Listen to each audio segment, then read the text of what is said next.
Zarethek clicked her mandibles in nervous anticipation as she watched the docking bay doors cycle open. The sleek diplomatic vessel that emerged was smaller than she had expected, its hull bearing the distinctive blue and white markings of the Human Federation.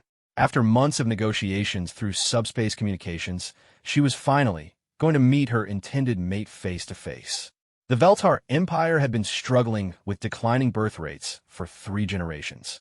Their scientists had determined that genetic diversity was the key to their survival, and after extensive research, they had identified humans as the most compatible species for crossbreeding.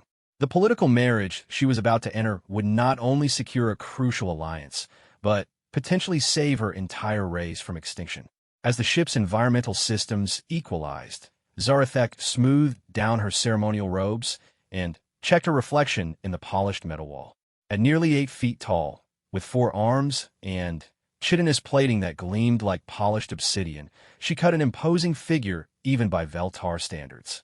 Her bioluminescent markings pulsed a soft blue, indicating her royal bloodline and current emotional state of cautious optimism. The airlock hissed open, and a small delegation of humans emerged. Zarethek's compound eyes immediately fixed on the figure in the center, her betrothed, David Chun. Her mandibles nearly dropped in shock.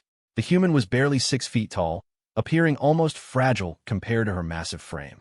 His skin looked thin and pale, lacking any visible armor plating or natural weapons. His single pair of arms seemed woefully inadequate, and his small, forward-facing eyes suggested a prey species rather than a predator. David stepped forward with what appeared to be confidence, though Zarethek noticed his hands trembling slightly. When he spoke, his voice was surprisingly steady despite his obvious physical limitations. "Princess Zarethek," he said, offering what her briefings had described as a human smile. "It's an honor to finally meet you in person. I hope this union will bring prosperity to both our peoples." Zarethek managed to compose herself, remembering her diplomatic training. "Welcome aboard the Sovereign's Pride, David Chun. Your journey was long. You must be exhausted." She gestured with 2 of her arms toward the prepared quarters. "We have prepared accommodations suitable for human physiology." As they walked through the corridors of the massive Veltar flagship, Zarethek couldn't help but notice how David had to take 2 steps for every one of hers.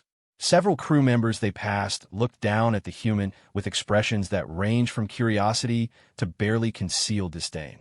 She heard whispered comments in the Veltar tongue about the weak little creature and how could such a frail thing help our species. David's quarters had been specially modified with furniture scaled to human proportions and atmospheric controls adjusted for Earth-normal conditions. As he examined the space, Zarethek found herself wondering if her people's scientists had made a terrible mistake. This creature looked like it would struggle to lift half its own body weight, let alone contribute anything meaningful to Veltar genetics. "The accommodations are perfect," David said, running his fingers along the edge of a table that came up to his waist. "Your people have been incredibly thoughtful. I know this arrangement is as new to you as it is to me." Over the following days, as they traveled toward the ceremonial world where their wedding would take place, Zarethek spent time getting to know her intended mate. David was intelligent, she had to admit. His grasp of Veltar politics and culture was impressive, and he asked thoughtful questions about their society. But physically, he remained a mystery. She watched him eat, noting how he consumed far smaller portions than any Veltar warrior. His sleep cycles were longer, and he seemed to require frequent rest periods. When they toured the ship's training facilities, David observed the Veltar warriors practicing combat maneuvers with what appeared to be genuine interest, but made no attempt to participate. "Don't your people train for combat?" Zarethek asked as they watched 2 of her guards sparring with plasma blades. The warriors moved with deadly grace, their 4 arms allowing for complex fighting patterns impossible for most species. David nodded thoughtfully. "We do, but our methods are probably quite different from yours. Humans tend to be more adaptive in our approach to conflict resolution." The princess found this answer puzzling, but polite. She had read reports about human military conflicts, but the descriptions seemed to involve primarily ranged weapons and vehicles rather than the honorable hand-to-hand combat that defined Veltar warrior culture. 3 days into their journey, Zarethek's concerns about David's physical capabilities came to a head during a formal dinner with the ship's senior officers. Commander Vezoth, her military advisor, had been particularly vocal about his doubts regarding the alliance. "Princess," Vezoth said, his scarred carapace gleaming under the dining chamber's lights, "surely you can see the folly in this arrangement. How can such a weak creature possibly strengthen our bloodline? Look at him. He can barely reach the serving dishes without assistance." Zarathek's bioluminescent markings flared red with embarrassment and anger, but before she could respond, David spoke up calmly. "Commander Vezoth, I understand your concerns about our physical differences. It's true that humans aren't built like Veltar warriors.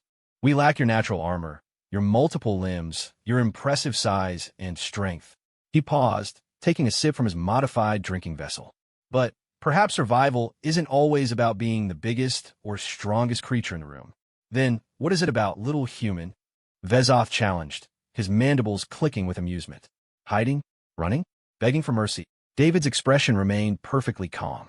"Adaptation. Innovation. Sometimes it's about using what you have more efficiently than your opponent uses what they have." The commander laughed, a harsh chittering sound. "Pretty words, but words don't win battles. If pirates or raiders attacked this ship, what would you do? Ask them politely to leave?" "I'd probably start by asking myself what they want and why they think they can take it," David replied. "Then, I'd figure out how to convince them they're wrong." This response only drew more laughter from several of the officers present. Zarathek felt her earlier doubts returning. David was clearly intelligent, but intelligence alone wouldn't help if they were ever in real danger. The conversation was interrupted by an urgent chime from the ship's communication system.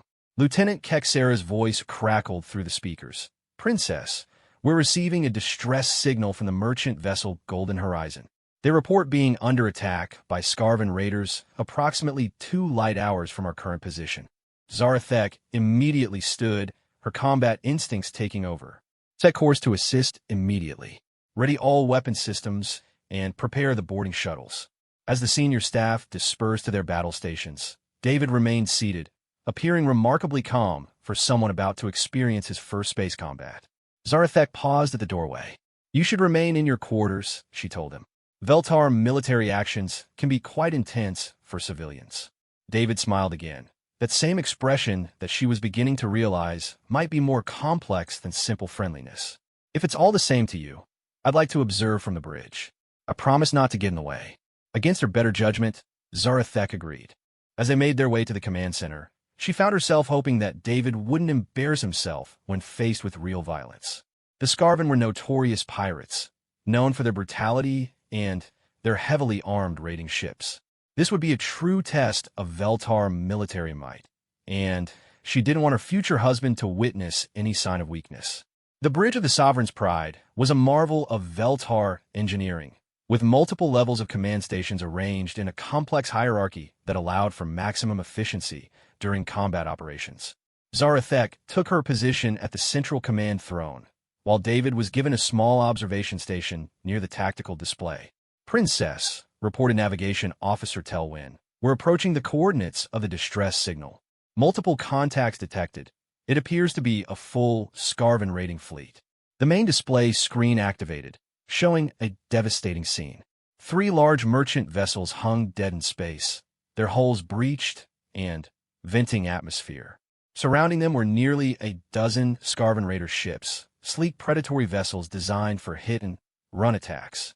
Energy beams lanced between the ships as the pirates systematically stripped their prey of anything valuable. "Tactical assessment," Zarathek commanded. Commander Vezoth studied his displays with practiced efficiency. 12 confirmed hostile vessels, Princess. Mix of cruiser and frigate class. They have the merchants surrounded, but they appear to be focused on looting rather than total destruction. We have superior firepower, but they outnumber us significantly. Zarathek nodded grimly. The Sovereign's Pride was a powerful warship, but taking on an entire pirate fleet would be costly. Still, honor demanded that they attempt to rescue any survivors. "Signal the lead raider vessel," she ordered. "Standard protocol. Demand they withdraw immediately or face the consequences." The communication was brief and predictable. The Scarvan captain, a scarred reptilian creature with cybernetic implants, laughed at their demands and threatened to destroy the remaining merchant ships if the Veltar vessel didn't retreat. "Typical," Vezoth muttered. "Pirates have no concept of honor." "Princess, I recommend we engage immediately before they can coordinate their defenses. Zarathek was about to give the order when David's voice cut through the bridge chatter. Excuse me, princess, but may I ask a question? All eyes turned to the small human, and Zarathek felt a moment of irritation at the interruption. What is it, David? Those merchant ships, what were they carrying? The question seemed irrelevant, but Lieutenant Kexera quickly consulted her sensor logs. Standard cargo manifests show industrial equipment, rare earth minerals, and... She paused, checking again, approximately 2,000 civilian passengers en route to the frontier colonies. David nodded slowly. And the Scarvan ships, they're positioned to use the merchant vessels as shields, correct? Any direct assault would likely result in significant civilian casualties. Unfortunately, yes, Zarathek admitted, but we cannot simply allow the pirates to escape. Many of those civilians are probably already dead. Probably, David agreed, but not necessarily all of them. He stood and approached the tactical display, studying the arrangement of ships with intense concentration. Commander Vezov, what's the standard Scarvan Raider configuration for their shield generators? Vezov looked puzzled by the question, but answered anyway. Dual redundant systems, front and rear coverage. Standard military configuration for ships that size. Why do you ask, human? David continued studying the display, occasionally asking for specific sensor readings or technical specifications about Scarvan technology. The bridge crew grew increasingly impatient as precious time ticked away. David, Zarathek said firmly, we need to act soon, or those civilians will die regardless. I understand the urgency, David replied, his voice remaining calm despite the tension around him. But I think there might be a way to resolve this without a direct assault. Princess, do you trust me? The question caught Zarathek off guard. Trust him? This fragile little creature who had never seen combat, who couldn't even reach the control panels without assistance. Every instinct told her to proceed with traditional tactics. But something in David's eyes, a quiet confidence that seemed completely at odds with his physical appearance, made her pause. What do you have in mind? She asked. David turned back to the tactical display, pointing to specific positions among the pirate fleet. The Scarvan are using a classic formation. It protects them from direct assault, but it also creates predictable patterns. They think like predators, which means they're focused on their prey and not watching for threats from unexpected directions. Get to the point, human, Vezov growled. Time is running short. The point, Commander, is that sometimes the best way to win a fight isn't to be stronger than your enemy. David's fingers danced across the tactical interface with surprising skill. Sometimes it's about being smarter. Princess, what I'm about to propose is going to sound insane, but I need you to trust me. Can you do that? Zarathek looked at her intended mate, this small, seemingly helpless creature who had somehow managed to capture her attention in a way she hadn't expected. Around them, the bridge crew waited for orders, the pirate fleet continued its deadly work, and civilian lives hung in the balance. Tell me your plan, she said finally. David smiled, and for the first time, Zarathek realized that his expression wasn't just friendly. It was predatory, and suddenly, she began to understand that perhaps her scientists hadn't made a mistake after all. Perhaps they had simply chosen a predator that hunted in ways the Veltar had never imagined. First, David said, his voice taking on a tone of absolute certainty, we're going to make them think we're retreating. Then we're going to teach them why humans didn't become the dominant species in their region of space by being the strongest. He paused, his eyes reflecting the tactical display's glow. We became dominant by being the most dangerously creative problem solvers in the galaxy. As David began outlining his strategy, Zarathek felt something she had never experienced before. The thrill of watching a true predator plan a hunt. Her earlier concerns about David's physical limitations began to fade, replaced by a growing realization that she might have seriously underestimated what humans brought to the galaxy. The battle for the merchant convoy was about to become something neither the Scarvan pirates nor the Veltar crew had ever experienced. And at the center of it all stood a seemingly fragile human who was about to demonstrate why his species had earned their place among the stars not through brute force, but through something far more dangerous, the ability to think their way out of any situation, no matter how impossible it seemed. David's plan was unlike anything the Veltar had ever conceived. Instead of the direct assault that every military doctrine in their database recommended, he proposed what he called a cascade failure strategy. The concept was so alien to their warrior culture that several bridge officers openly scoffed when he began explaining it. You want us to run away? Commander Vezov's mandibles clicked in disbelief. Princess, this creature suggests we show our backs to pirates like cowards. Not run away, David corrected patiently. Strategic withdrawal. There's a significant difference. Princess, your ship has superior speed and maneuverability compared to the Scarvan Raiders, correct? Zarathek consulted her technical displays. Yes, by approximately 30% in open space. Good. And your communication arrays can be configured to broadcast on multiple frequencies simultaneously. Of course, but I don't see. Trust me for just a few more minutes, David interrupted gently. Lieutenant Kexera, can you patch me into the ship's communication system? I need to send a very specific message to the pirate fleet. The communications officer looked to Zarathek for confirmation. The princess felt every instinct screaming against this course of action, but something about David's absolute confidence made her nod her consent. David stepped up to the communications console, his small hands moving across the Veltar interface with surprising dexterity. When he spoke, his voice was artificially amplified and filtered to disguise its human origins. Attention, Scarvan vessels. This is Commander Velnash of the Veltar Imperial Fleet. We have received your transmission regarding terms of surrender. While your offer is generous, I'm afraid we must decline. The Veltar Empire does not negotiate with pirates. A moment of confused silence filled the bridge before the lead Scarvan captain's voice crackled back through the speakers. What transmission? We never offered any terms.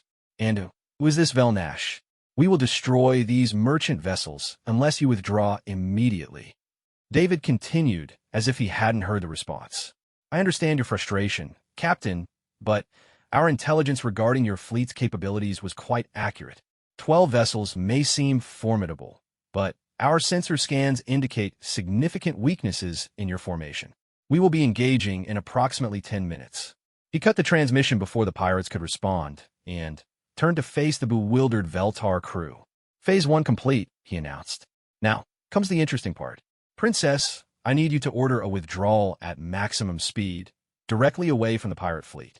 Make it look panicked and disorganized. This is madness, Vezov protested. We're abandoning those civilians. No, David replied firmly. We're creating the conditions necessary to save them. Princess, please trust me just a little longer. Against every military instinct she possessed, Zarathek gave the order. The Sovereign's pride turned away from the battle zone and accelerated rapidly, its massive engines leaving a distinctive energy signature that any competent sensor operator would easily track. The reaction from the Scarvan fleet was immediate and predictable. Seeing their major threat fleeing, 6 of the 12 raider ships broke off from their attack on the merchant vessels to pursue the Veltar warship.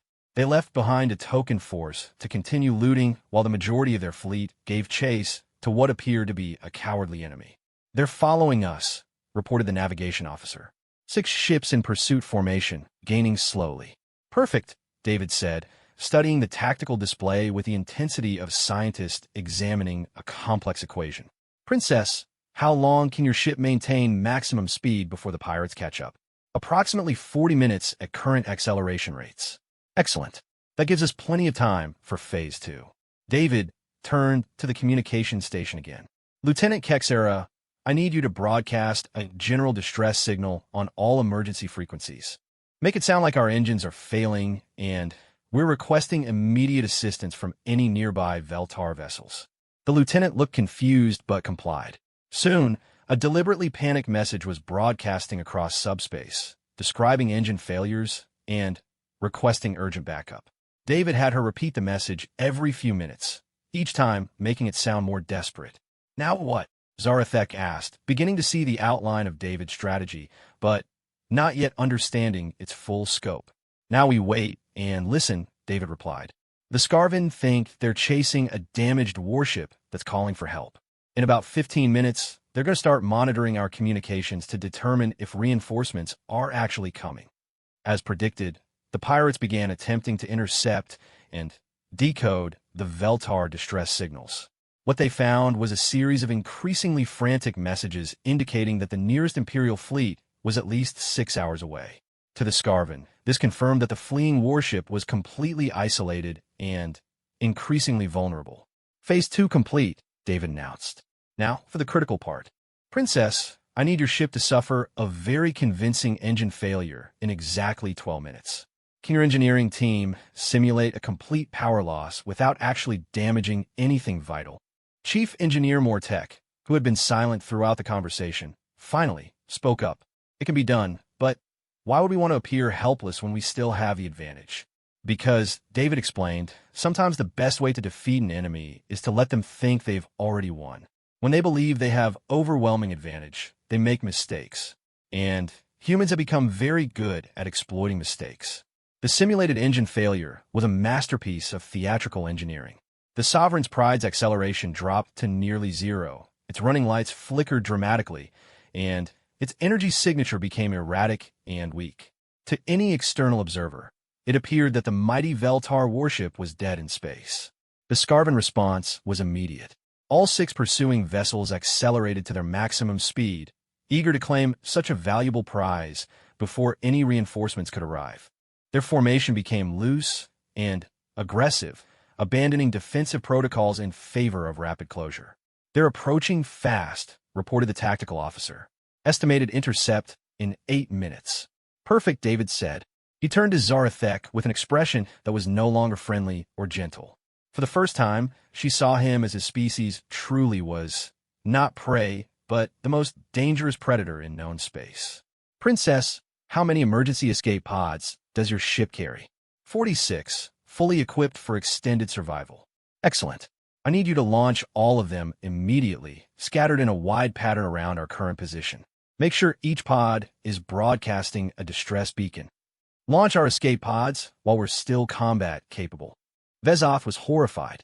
That's a complete waste of resources. Is it? David asked. Or is it the most effective way to convince our enemies that this ship is genuinely helpless? 6 pirate vessels are about to arrive, expecting to find a crippled warship and a terrified crew. Instead, they're going to find something they never anticipated. The escape pods launched in a carefully choreographed sequence, each one tumbling away from the Sovereign's Pride while broadcasting automated distress signals. To the approaching Scarvan, it looked exactly like a panicked crew abandoning ship. 4 minutes to intercept came the tactical update. David moved to the primary command console, his small hands dancing across controls designed for creatures twice his size. Princess, with your permission, I'd like to take tactical command for the next few minutes. Every Veltar on the bridge tensed, giving battle command to an untested alien, especially one from such an apparently weak species, violated every military tradition they possessed. But Zarathek found herself nodding consent, driven by curiosity about what this strange creature really had planned. All stations, prepare for combat operations, David announced, his voice carrying unexpected authority. When I give the signal, I need every system to come online simultaneously. Engineering, prepare for full power restoration. Weapons, target the lead pirate vessel, but do not lock on until I give the word. Navigation, plot a spiral intercept course that will take us through the center of their formation. Through their formation? The navigation officer asked uncertainly. That will put us in the middle of all 6 ships. Exactly where I want us, David replied. The key to understanding human tactics is realizing that we don't fight fair. We fight smart. And sometimes the smartest thing to do is be exactly where your enemy least expects you. The Scarvan vessels closed rapidly, their excitement palpable over the communication channels. They were already arguing about how to divide the spoils from such a valuable capture. Their formation had completely collapsed into an undisciplined race to be first to board the disabled warship. 2 minutes, reported the tactical officer. David studied the approaching ships with the calculating gaze of an apex predator. Princess, your people value honor in combat, correct? Direct, confrontation, superior skill, that sort of thing. Of course, victory without honor is meaningless. Humans have a different philosophy, David said quietly. We believe that the only dishonor is losing when lives are at stake. Everything else is just tactics. The lead Scarvan vessel was close enough now that individual hull details were visible on the tactical display. The pirates were slowing their approach, preparing to disable the Veltar ship's remaining systems before boarding.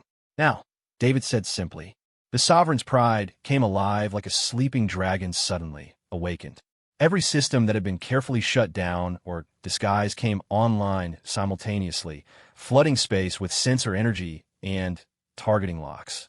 The ship's massive engines roared to full power, accelerating directly toward the center of the surprised pirate formation. But David's real masterstroke wasn't the sudden restoration of power. It was what happened to the escape pods. Each of the 46 pods that had appeared to be carrying fleeing crew members suddenly activated hidden weapons systems. What the Scarven had assumed were helpless escape craft were actually sophisticated drone fighters, each one equipped with advanced targeting computers and high-energy plasma cannons. In the space of 30 seconds, the tactical situation had completely reversed. 6 Scarven vessels that had thought they were closing in on helpless prey suddenly found themselves surrounded by 46 armed drones and facing a fully operational Veltar warship charging directly at them. Impossible, came the panic transmission from the lead pirate captain. Those were escape pods. Our sensors confirmed it.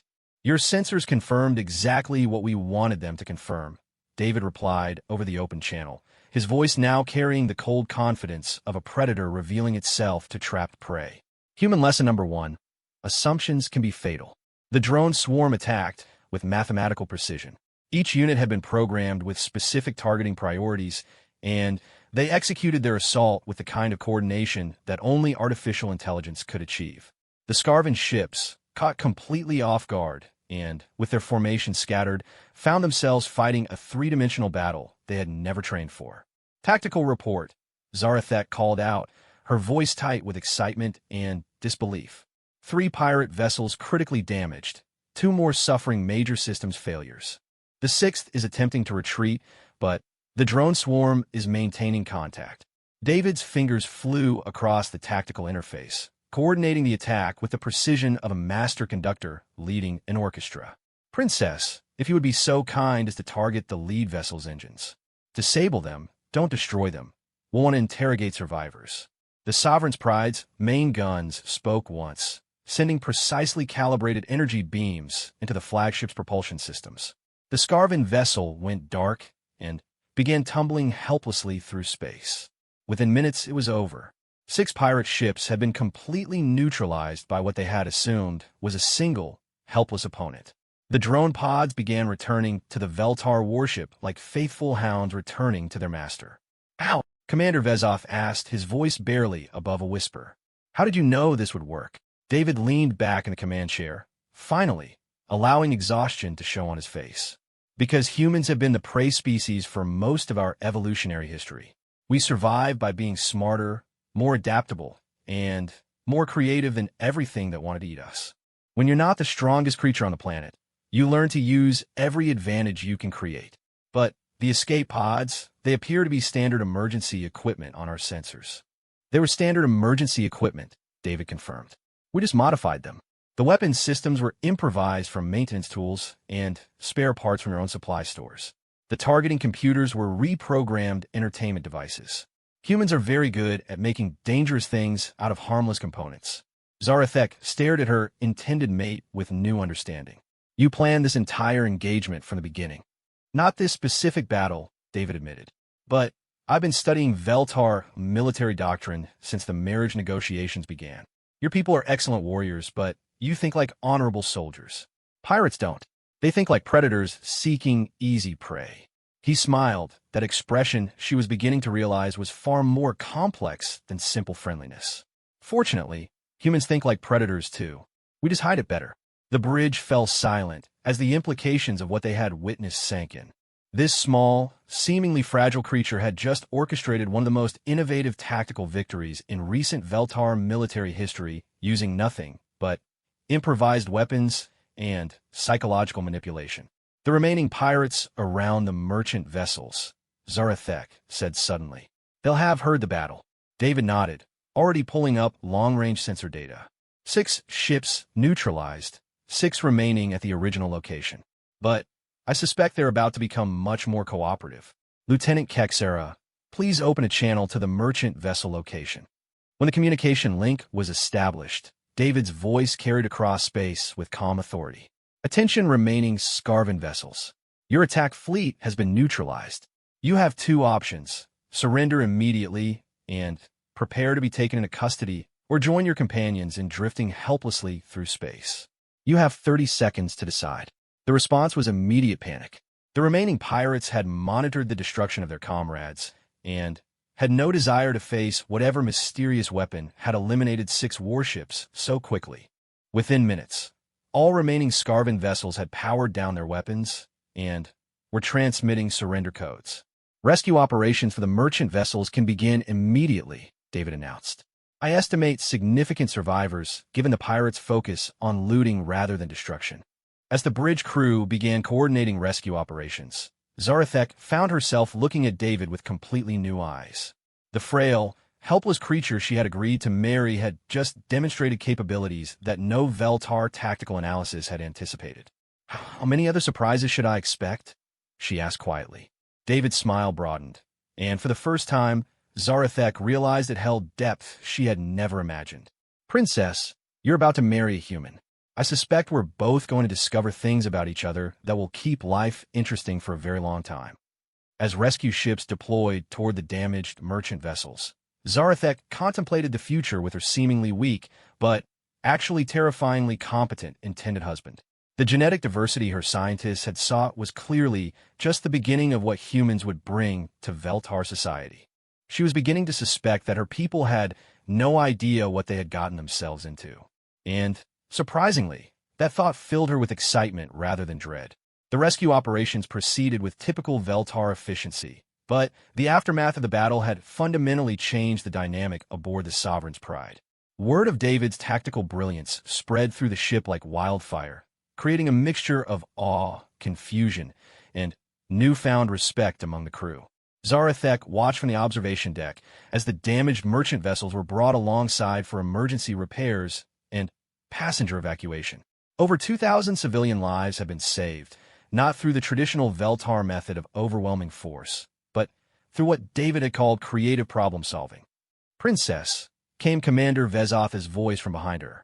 The massive warrior approached with an expression of grudging admiration. "I owe you and your intended an apology. I have reviewed the tactical recordings 3 times, and I still cannot fully comprehend how he achieved such a complete victory with improvised weapons. I'm not sure I understand it entirely myself," Zarathek admitted. "Commander, in your experience, how would our military academies classify what we just witnessed?" Vezoth's mandibles clicked thoughtfully. "If I were to file an official report, I would be forced to classify it as a new form of warfare entirely. The human didn't simply outfight the Scarvan. He outthought them. He anticipated their psychology, manipulated their expectations, and turned their own assumptions against them. And what does that suggest about humans as a species?" The grizzled commander was quiet for a long moment, watching the rescue operations through the massive viewport. "Princess, I have fought 17 different species over my career. I thought I understood the spectrum of galactic military capability. But this human, he fights like nothing I have ever encountered. Not stronger, not faster, but more dangerous in ways I cannot even categorize." Their conversation was interrupted by Lieutenant Kexera's voice over the ship's communication system. "Princess Zarathek, your presence is requested in Medical Bay 7. We have recovered several Scarvan prisoners, and David has requested permission to conduct interrogations." Zarathek made her way to the medical bay with growing curiosity. When she arrived, she found David seated across from a heavily bandaged Scarvan pirate captain, the same one who had commanded the lead vessel. The human appeared relaxed and conversational, as if he were discussing the weather rather than conducting a prisoner interrogation. "Ah, Princess," David said as she entered. "Captain Slyktar here has been quite helpful. It seems their raid on the merchant convoy wasn't random at all." The Scarvan captain glared at David with barely concealed hatred. "I told you nothing, weak creature. You may have defeated us through trickery, but honor demands honor." David interrupted gently. "Captain, you're a pirate. You make your living robbing helpless merchants and killing civilians. I'm not sure you're in a position to lecture anyone about honor." His tone remained conversational, but there was an edge to it that made Zarathek's bioluminescent markings flicker with unease. "What information has he provided?" she asked. David consulted a small datapad. "Quite a lot, actually. The Scarvan weren't operating independently. They were hired by someone to specifically target that merchant convoy. Someone who knew the passenger manifest, the cargo manifest, and the planned route. Impossible, Zarathek said immediately. That information is classified at the highest levels of Veltar security. Which suggests, David continued, that someone with access to the highest levels of Veltar security wanted those ships attacked. Captain Slektar here was paid quite handsomely to make it look like a random pirate raid. The implications hit Zarathek like a physical blow. Someone within the Veltar Empire had arranged the attack on their own civilian vessels. Who hired them? David turned back to the Scarvan captain with that same conversational tone that was becoming increasingly unsettling. Captain, I know you received payment through the Nexus banking system. I also know that those transactions can be traced if one has the proper authorization codes. Now, you can either tell us who hired you, or we can turn you over to Veltar Intelligence for a much less pleasant interrogation. You have no authorization codes, the captain snarled. No human has access to Nexus banking records. David smiled, and Zarathek noticed that his expression had become distinctly predatory again. Captain, let me explain something about human capabilities that you clearly don't understand. We don't need authorization codes when we can simply create them. He produced a small device that Zarathek recognized as a standard Veltar communication tablet, but it had been modified with additional components she didn't recognize. David's fingers moved across the screen with fluid precision, and, within moments, displays of financial transaction records filled the device. Humans are very good with technology, David explained casually as he scrolled through data that should have been completely inaccessible. We have a natural talent for making systems do things their designers never intended. Here we are. A payment of 50,000 galactic standard credits, transferred from an account registered to. He paused, his expression growing serious. Princess, you're going to want to see this. Zarathek looked at the display, and her compound eyes widened in shock. The payment had come from an account registered to Lord Kelvash, her own uncle and the current Minister of Colonial Affairs. This is impossible, she whispered. Uncle Kelvash would never. I'm afraid it gets worse, David said quietly. The passenger manifest for those merchant ships, it included several prominent political figures who had been vocal critics of the current colonial expansion policies. Politicians who might have opposed your uncle's agenda in the upcoming council sessions. The room fell silent except for the soft humming of the medical equipment. Zarathek felt as if the deck had shifted beneath her feet. If David was correct, then her uncle had arranged the murder of over 2,000 innocent civilians to eliminate a few political opponents. How do I know this information is accurate? She asked, her voice carefully controlled. David handed her the modified tablet. Because humans don't just improvise weapons, Princess. We also improvise investigative tools. Every transaction shown here can be independently verified through standard banking protocols. The evidence is solid. Captain Slektar watched this exchange with growing alarm. I want immunity, he said suddenly. If what you're suggesting is true, then we were hired by a Veltar government official. That makes this a political matter, not simple piracy. Smart, David acknowledged. Yes, Captain, we can arrange immunity in exchange for your full cooperation and testimony. But I need more than just financial records. Do you have any direct contact information for the person who hired you?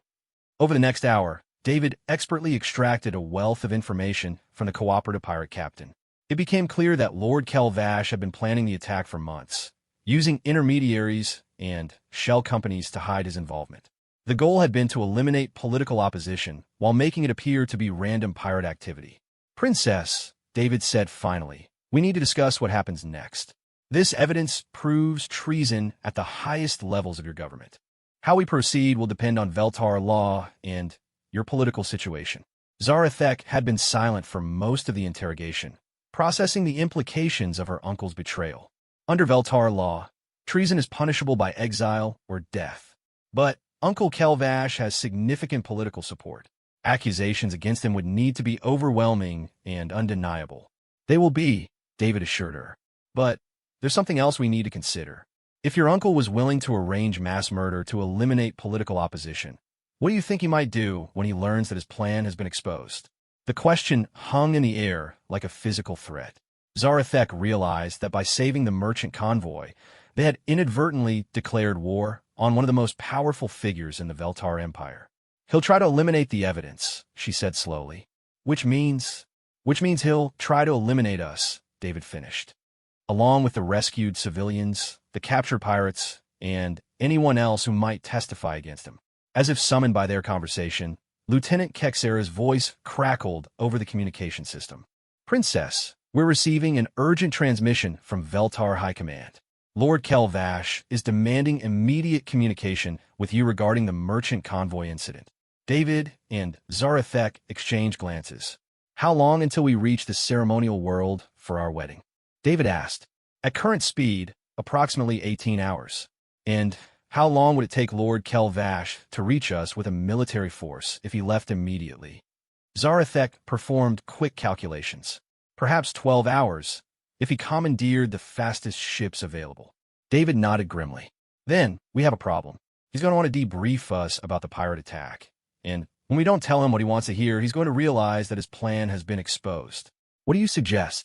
David stood and began pacing the small medical bay, his mind clearly working through multiple scenarios. We need allies, evidence, and time. The allies and evidence we can arrange, but time is going to be the critical factor. He turned to face Zarathek with an expression of grim determination. Princess, I need to ask you something important. How much do you trust me?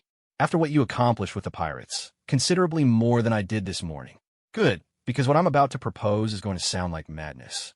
But if we want to stop your uncle and protect those civilians, we're going to need to think like humans. Which means... David's smile returned, but now it carried an edge of dangerous anticipation. Which means we're going to use every dirty trick in the human playbook. Your uncle thinks he's playing politics. We're about to teach him that humans don't play politics. We wage psychological warfare. Over the next several hours, David outlined a plan that was simultaneously brilliant and terrifying. Instead of simply presenting evidence of Lord Kelvash's treason, they were going to manipulate him into revealing his guilt publicly and undeniably. The plan required precise timing, careful manipulation of information, and a level of psychological manipulation that made Zarathek deeply grateful that humans were allies rather than enemies. The key, David explained as they worked through the details, is understanding human psychology, which is remarkably similar to Veltar psychology in certain crucial ways. Your uncle believes he's the smartest person in the room. We're going to use that arrogance against him. And if the plan fails? David's expression grew serious. Then, we'll be facing the full military might of the Veltar Empire with nothing but this ship and whatever allies we can gather. Not exactly favorable odds, even for humans. As they prepared to implement David's plan, Zarathek found herself marveling at the complexity of her intended husband's mind.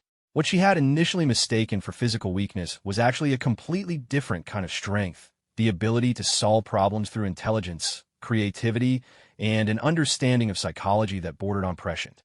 David, she said as they finalized their preparations, when this is over, assuming we survive, I'm going to have many questions about human capabilities. I'll be happy to answer them, he replied. But I should warn you, most of what makes humans dangerous isn't our technology or our tactics. It's our willingness to do whatever it takes to protect the people we care about. And Princess, he paused, meeting her compound eyes with his small, forward-facing ones. I'm beginning to care about you quite a lot. The admission caught Zarathek off guard, but before she could respond, the ship's communication system activated with an incoming message from Lord Kelvash himself.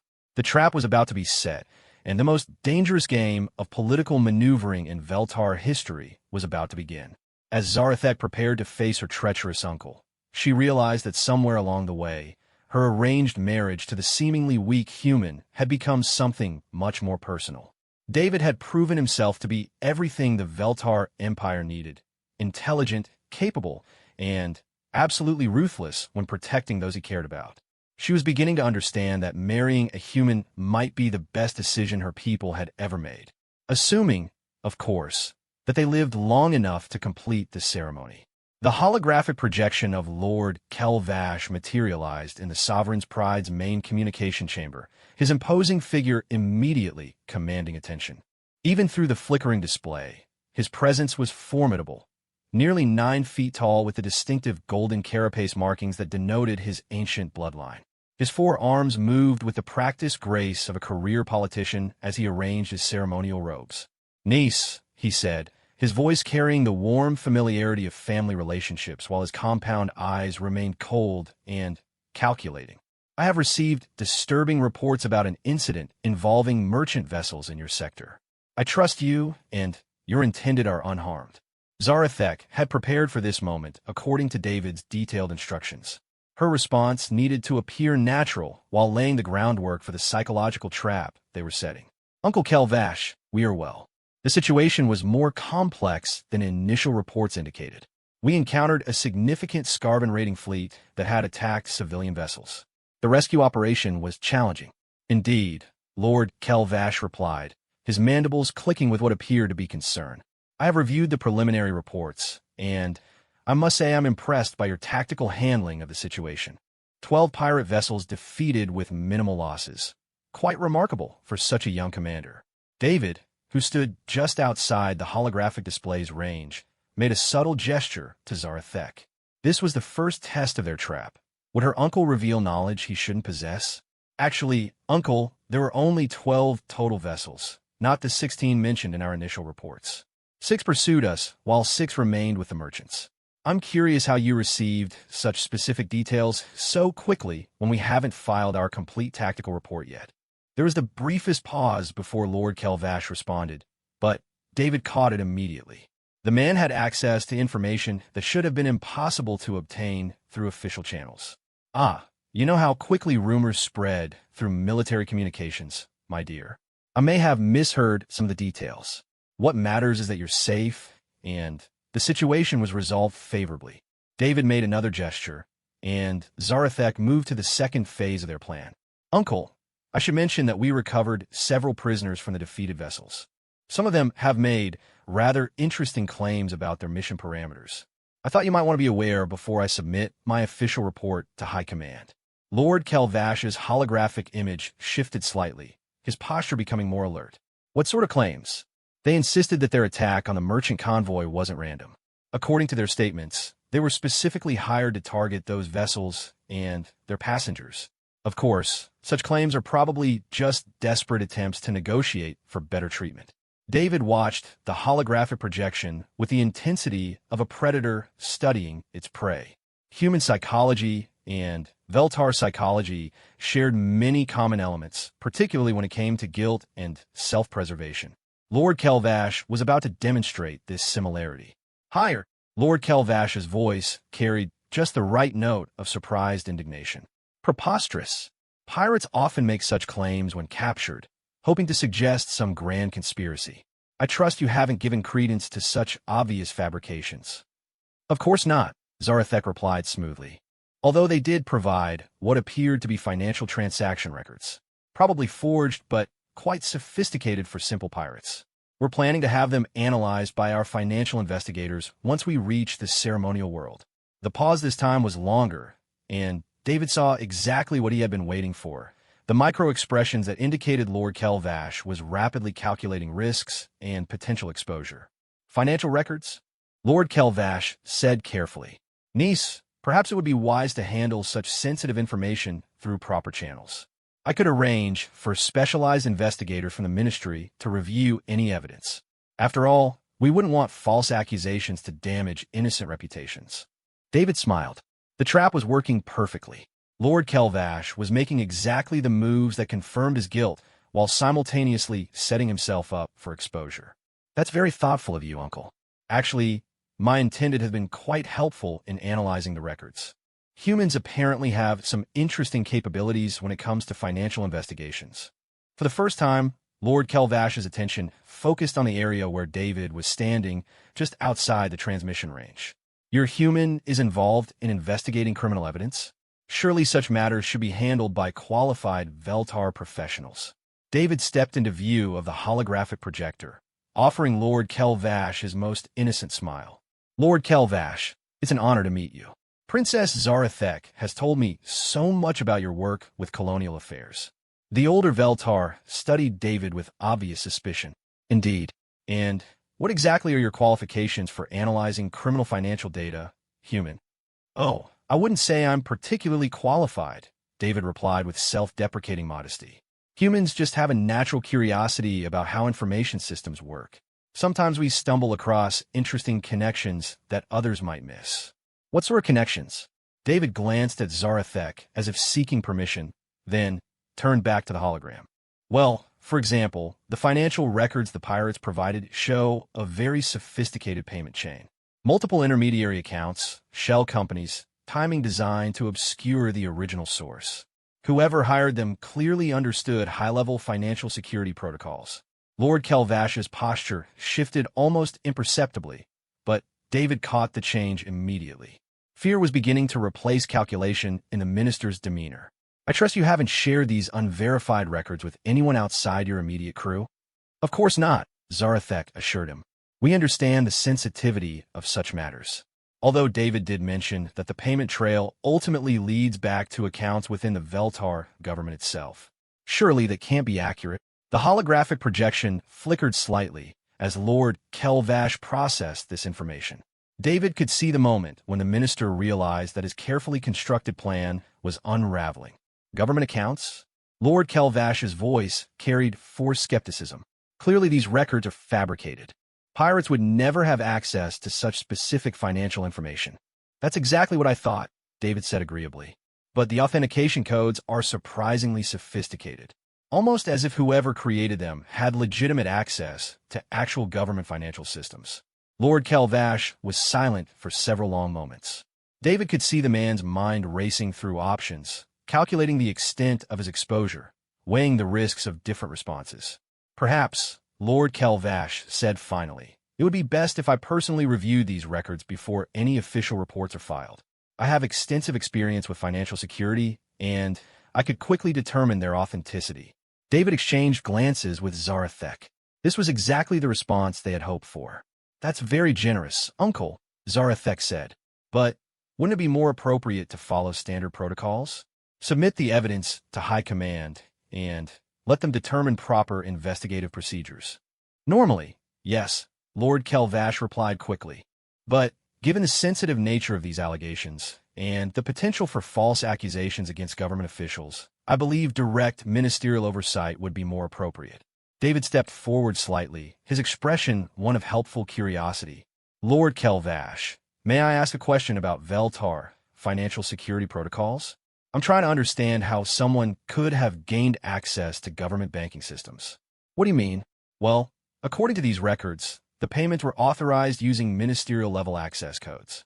Specifically, codes from the Ministry of Colonial Affairs. I assume such codes are highly restricted. The holographic projection seemed to flicker more intensely as Lord Kelvash realized how thoroughly he was being trapped. David continued with relentless logic. Princess Zarathek mentioned that you head the Ministry of Colonial Affairs. Would you know how someone might have obtained those specific authorization codes? Lord Kelvash's response came too quickly, revealing his desperation. Such codes could be stolen, forged, or obtained through any number of means. Their presence in fabricated records proves nothing. Of course, David agreed. Although it is curious that the authorized payments specifically targeted the same merchant vessels that carried political opponents of the current colonial expansion policies. That seems like quite a remarkable coincidence. The trap had closed completely. Lord Kelvash now faced a choice between admitting guilt or maintaining a story that was becoming increasingly implausible with each revelation. Human, Lord Kelvash said, his voice taking on a dangerous edge. You seem remarkably well-informed about internal Veltar political affairs for someone who has been in our space for less than a week. David's smile widened, becoming distinctly predatory. Lord Kelvash, one of the things humans are very good at is pattern recognition. When we see someone desperately trying to control an investigation that should concern them only peripherally, it tends to make us curious about why. I am concerned about false allegations against government officials. Are you? David asked. Or are you concerned about true allegations against a specific government official? The silence that followed was deafening. Lord Kelvash stared at David through the holographic projection with obvious hatred. Finally, understanding that he had been systematically outmaneuvered. Uncle, Zarathek said quietly, is there something you need to tell me about these financial records? Lord Kelvash's composure finally cracked. You have no idea what forces you're meddling with, either of you. The colonial expansion is vital to the empire's survival. A few politicians were willing to sacrifice long-term stability for short-term political advantage. So you had them killed, David said, his voice carrying no judgment, only cold observation. I had them removed from the equation, Lord Kelvash snarled, along with 2,000 innocent civilians who happened to be traveling on the same ships. Sometimes leadership requires difficult decisions. Zarathek's bioluminescent markings flared bright red with shock and rage. Uncle, you're confessing to mass murder. Lord Kelvash seemed to realize what he had just admitted, but it was too late. David had been recording the entire conversation, and the confession was now permanently documented. This conversation is over, Lord Kelvash declared. I am ordering you to return to the capital immediately for debriefing. Any evidence you believe you have will be reviewed by appropriate authorities. I'm afraid that won't be possible, Uncle, Zarathek replied, her voice steady despite her obvious emotional turmoil. Under Veltar law, I am duty-bound to present evidence of treason to the High Council immediately. Lord Kelvash's holographic image seemed to grow larger and more menacing. If you proceed with this course of action, you'll find that my allies are numerous and powerful. You would be wise to consider your position carefully. David stepped fully into view of the projection. Lord Kelvash, let me share something about human nature. When we're threatened, we don't back down. We get creative. And right now, you've just threatened someone I care about. The minister laughed, a harsh chittering sound. You? A threat? Little human, you have no idea what real power looks like in this galaxy. David's expression became completely calm, which somehow made him appear more dangerous than any display of anger could have. Lord Kelvash, you're about to receive a very comprehensive education in human capabilities. I hope you're a quick learner. The holographic projection cut off abruptly, leaving David and Zarathek alone in the communication chamber. David, Zarathek said slowly, we just declared war on one of the most powerful figures in the Veltar Empire. He'll be coming for us with everything he has. Yes, he will, David agreed. But, Princess, he's just made a critical error. He assumed that because humans appear weak, we are weak. That's the same mistake the Scarvan pirates made. And look how that ended for them, Zarathek murmured. David's smile returned, and this time it carried the promise of retribution. Exactly. Lord Kelvash is about to learn why humans didn't become a major galactic power through military might. We became powerful by being the most dangerous problem solvers in known space. As alarms began sounding throughout the ship, indicating approaching vessels on an intercept course, David and Zarathek prepared for the most important battle of their lives. The fight for justice, truth, and the future of the Veltar Empire was about to begin. And Lord Kelvash was about to discover that threatening a human's loved ones was the fastest way to unleash the full terrifying creativity of human problem-solving. The tactical display aboard the Sovereign's Pride painted a grim picture. 8 heavy cruisers of the Veltar Imperial Fleet were approaching at maximum speed, their weapons systems already powered and targeting locks establishing. Behind them, long-range sensors detected at least 12 additional vessels moving to cut off any escape routes. 20 ships total, reported Commander Vezoth, his voice tight with professional assessment, all displaying Lord Kelvash's ministerial authority codes. Princess, we're officially facing a legitimate Imperial fleet responding to what they believe is a rogue vessel. David studied the tactical display with the same intense concentration he had shown during the pirate battle, but this situation was fundamentally different. These weren't disorganized raiders they could trick and outmaneuver. These were professional military vessels crewed by warriors who believed they were pursuing traitors to the Empire. How long until they reach us? He asked. Approximately 6 hours at current approach speed. And how long until we reach the ceremonial world where our wedding is supposed to take place? Zarathek checked the navigation displays. 4 hours, 17 minutes. David nodded slowly, his mind already working through the impossible mathematics of their situation. Princess, tell me about the ceremonial world. What makes it significant for Veltar weddings? It's called Sanctuary Prime, she explained.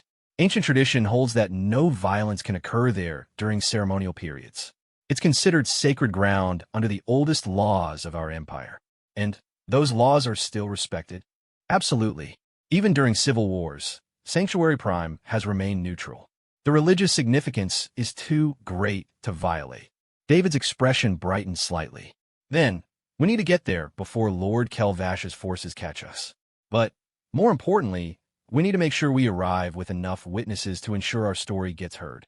He turned to the ship's communication officer. Lieutenant Kexera, can we reach the Ceremonial World Communication Network from here? Yes, but any transmissions will be intercepted by the pursuing fleet. Perfect, David said, surprising everyone. I want them to intercept our communications. In fact, I want Lord Kelvash to hear every word we're about to broadcast. Over the next 30 minutes, David orchestrated a communication campaign that would have impressed the finest propaganda specialists in human space. He began by transmitting their evidence of Lord Kelvash's treason to every major news network, political organization, and religious authority within range. But the masterstroke came when he opened a general broadcast channel to the entire Veltar Empire. Citizens of the Veltar Empire, David's voice rang out across subspace frequencies. My name is David Chun, and I am about to marry Princess Zurathek aboard the ship's Sovereign's Pride. We are currently being pursued by 20 Imperial warships on the orders of Lord Kelvash, Minister of Colonial Affairs. The bridge crew watched in amazement as David continued his broadcast with calm, measured words that carried the authority of absolute truth. We are being pursued because we have uncovered evidence that Lord Kelvash arranged the murder of over 2,000 innocent civilians to eliminate his political opponents. The evidence includes financial records, recorded confessions, and testimony from captured pirates who were hired to carry out these attacks. Throughout the Empire, millions of Veltar citizens suddenly found themselves listening to accusations that would shake the very foundations of their government. But David wasn't finished. Lord Kelvash has confessed to these crimes during a recorded communication session, which we're transmitting along with all supporting evidence. We invite every citizen, every news organization, and every government official to review this information and judge for themselves. The response was immediate and overwhelming. Communication channels across the empire lit up with incoming transmissions as journalists, politicians, and citizens demanded more information. The story was spreading faster than Lord Kelvash could possibly contain it. Phase 1 complete, David announced to the bridge crew. Now for Phase 2. He opened a direct channel to the pursuing Imperial fleet. Admiral Torvek, he said, having identified the fleet commander through standard military protocols. This is David Chun aboard the Sovereign's Pride. I assume you're acting under orders from Lord Kelvash to capture or destroy this vessel. The response came immediately, the Admiral's voice carrying the steel of absolute military authority. Surrender immediately and prepare to be boarded. You are accused of treason, theft of classified information, and violation of Imperial security protocols. Admiral, before you take any irreversible actions, I strongly encourage you to review the evidence we've just transmitted across the Empire. Your crews should have received it through standard communication networks. There was a longer pause this time. David was counting on the professionalism and honor of the Veltar military to ensure that at least some of the pursuing officers would examine the evidence before taking action. Admiral, David continued, I'm going to ask you a question that may seem strange coming from a human. Do you believe in the honor and integrity of the Veltar Empire?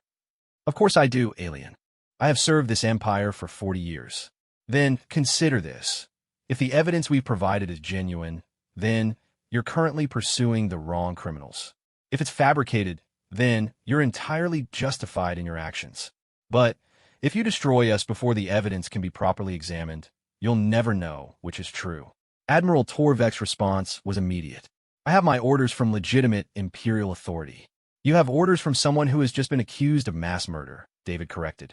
Admiral, in 40 years of service, have you ever known Princess Zarathek to act dishonorably or betray the Empire? Another pause. The princess has an exemplary record. Then, doesn't she deserve the opportunity to present her evidence to proper authorities rather than being destroyed by the very person she's accused of treason? The communication channel fell silent, and David knew that his words were spreading throughout the pursuing fleet. Veltar military culture placed enormous emphasis on honor and justice, and he was forcing them to confront the possibility that they were being used as tools of the very corruption they had sworn to fight. Princess, David said quietly, it's time for the final phase. How much do you trust me? Completely, Zarathek replied without hesitation. Good, because what I'm about to ask you to do is going to seem like surrender, but it's actually the most aggressive move we can make. David turned to the ship's navigation officer. Set course directly for Sanctuary Prime, maximum speed. When we arrive, I want you to broadcast a general invitation to every ship within range. Imperial fleet, news organizations, diplomatic vessels, anyone who wants to witness what happens next. David, Zarathek said, if we invite them to Sanctuary Prime, we'll be trapped there. The sacred laws prevent violence, but they also prevent us from leaving if Lord Kelvash's forces surround the planet. Princess, sometimes the best defense is to make your enemy's victory impossible rather than trying to defeat them directly. Trust me. The final race to Sanctuary Prime became a spectacle that captured the attention of the entire Veltar Empire. The Sovereign's pride streaked toward the sacred world at maximum speed, pursued by an Imperial fleet, while the galaxy watched through live news broadcasts. The evidence against Lord Kelvash continued to spread across communication networks, creating a storm of public outrage and political chaos. When they reached Sanctuary Prime, David's strategy became clear. Instead of hiding or running, he had turned their arrival into the most public event possible. Hundreds of ships surrounded the sacred world, news vessels, diplomatic delegations, religious observers, and even representatives from other galactic powers who had been monitoring the crisis. The Sovereign's pride landed at the primary ceremonial site, a magnificent temple complex that had hosted royal weddings for thousands of years. As Zarathek and David emerged from their ship, they were greeted by a massive crowd of observers, news reporters, and religious officials. Admiral Torvek's fleet took positions around the planet, but could not act without violating the sacred laws that formed the foundation of Veltar civilization. They were forced to watch as David and Zarathek presented their evidence to assembled representatives of the High Council, who had arrived to investigate the unprecedented allegations. Lord Kelvash has confessed to arranging the murder of over 2,000 innocent civilians, Zarathek announced to the gathered crowd. The evidence is overwhelming and undeniable. We demand that he be brought before this assembly to answer for his crimes. When Lord Kelvash himself arrived with his own fleet of supporters, he found himself facing not a simple military action, but a public trial that was being broadcast live across the empire. Every word he spoke would be heard by millions of citizens, and any attempt to suppress the evidence would only confirm his guilt. The confrontation on Sanctuary Prime became legendary in Veltar history. David's tactical brilliance had transformed a desperate flight from overwhelming military force into a public examination of truth and justice. Lord Kelvash found himself facing not weapons, but something far more dangerous, the informed judgment of his own people. Faced with undeniable evidence and unable to use force on sacred ground, Lord Kelvash's political support collapsed within hours. His allies abandoned him, his military supporters refused to act outside the law, and his confession played repeatedly across every news network in the empire. Human tactical doctrine, David explained to the assembled crowd, teaches that the most effective way to defeat an enemy is not through superior force, but through making their goals impossible to achieve. Lord Kelvash's goal was to eliminate the evidence of his crimes. By making that evidence public knowledge, we made his victory impossible. The trial that followed resulted in Lord Kelvash's conviction for treason and mass murder.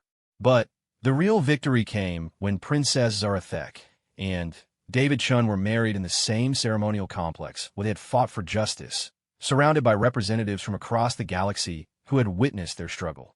"Do you still think I married a weak creature?" Zarathek asked Commander Vezoth during the wedding reception. The grizzled warrior looked at David, who was engaging in animated conversation with a group of Veltar military strategists eager to learn about human tactical approaches. "Princess," Vezoth replied, "I think you married the most dangerously intelligent creature I have ever encountered, and I think our empire is fortunate to have him as an ally rather than an enemy." As the celebration continued, David and Zarathek stood together on a balcony overlooking the sacred city, watching ships from dozens of worlds as they prepared to depart. David, Zarathek said quietly, "When my scientists first suggested this marriage alliance, they believed humans would provide genetic diversity to strengthen our species. They had no idea what else you would bring to our empire." David smiled, taking her massive four-fingered hand in his small two-fingered one. "Princess, when my government agreed to this alliance, they thought they were gaining access to Veltar military technology and strategic resources. They had no idea I would gain something far more valuable. What's that? A partner who trusts me enough to let me be dangerous when I need to be, David replied. And someone worth being dangerous for. As they watched the last of Anu's ships disappear into hyperspace, Zarathek reflected on how completely her understanding of strength and weakness had been transformed. She had learned that true power came not from size or natural weapons, but from intelligence, creativity, and the willingness to do whatever it took to protect the people you cared about. The marriage between the Veltar princess and the seemingly feeble human became a turning point in galactic politics, establishing new standards for cooperation between species and demonstrating that the most dangerous predators were often those who appeared most harmless. Years later, when historians studied the event, they would identify it as the moment when the galaxy learned a crucial lesson about humanity. That a species might appear weak to those who measured strength in claws and armor, but prove utterly devastating to those who underestimated the power of human ingenuity applied with protective fury. Lord Kelvash had made the fatal error of threatening a human's loved ones.